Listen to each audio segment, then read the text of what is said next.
2019 সালে আমেরিকার মাটিতে যখন ডোনাল্ড ট্রাম্প ও নরেন্দ্র মোদী একে অপরের হাত ধরেছিলেন, ঠিক তখন চারপাশে ক্যামেরার ঝলকানি, উল্লাসরত জনতা স্টেডিয়ামে গণচুম্বী স্লোগান শুরু করেছিল।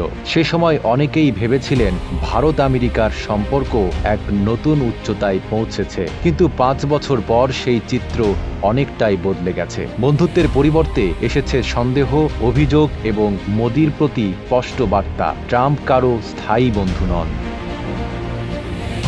ভারত $21 মিলিয়ন অনুদান নিয়েছে, এই অভিযোগ 4 বার তুলেছেন ট্রাম্প, যা নিছক কাকতালীয় বলে উড়িয়ে দেওয়া যায় না।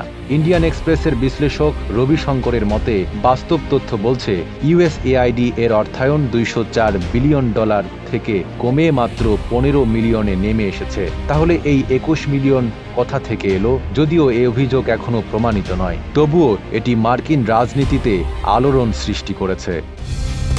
কালার এক্সপার্ট, জর্জ স্যাপ এবং মাইল্ড অন হ্যান্ডস টেকনোলজি সমৃদ্ধ অরিক্স ক্রিস্টাল ওয়াশ আপনার লন্ড্রি এক্সপার্ট।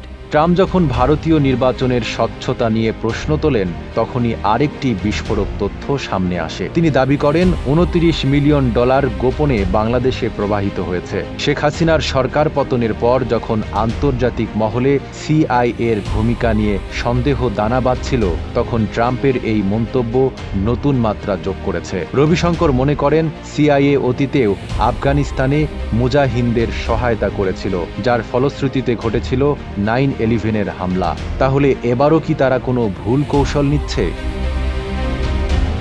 ট্রাম্পের বক্তব্যে অসংখ্য ভুলের নজির রয়েছে। একবার তিনি মোদিকে বলেছিলেন ভারত ও চীনের কোনো সীমান্ত নেই, যদিও বাস্তবে 2520 মাইল দীর্ঘ সীমান্ত রয়েছে। তিনি মনে করেন বেলজিয়াম একটি শহর এবং বলেছিলেন ইংল্যান্ড আসলে যুক্তরাজ্যের অংশ নয়। তবে এমন ভুলভাল ধারণা থাকা সত্ত্বেও ট্রাম্পের ভয়াবহ দিক হল তার বাণিজ্য ও অভিবাসন নীতি। রবিশঙ্কর লিখেছেন, ট্রাম্প ভারতীয় অবৈধ অভিবাসীদের কঠোর শৃঙ্খলে বেঁধে ফেরত পাঠিয়েছেন এবং আমেরিকান বাজারে ভারতীয় পণ্যের ওপর শুল্ক বসিয়েছেন।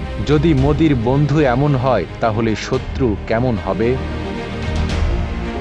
মোদির জন্য হয়তো এটা উপলব্ধির সময় যে আন্তর্জাতিক রাজনীতিতে স্থায়ী বন্ধু বলে কিছু নেই, কেবল স্বার্থের সাময়িক মেলবন্ধন রয়েছে। রবিশঙ্করের ভাষায়, যদি রাজনৈতিক নেতৃত্ব আন্তর্জাতিক কূটনীতিকে অভ্যন্তরীণ ভোটের রাজনীতির সঙ্গে মেলাতে চায়, তাহলে বিপদ আসবেই। কারণ ভোটাররা যেমন সহজে প্রভাবিত হয়, তেমনি সহজে প্রতারিত হয়। নাঈম আরাবী, ঢাকা পোস্ট।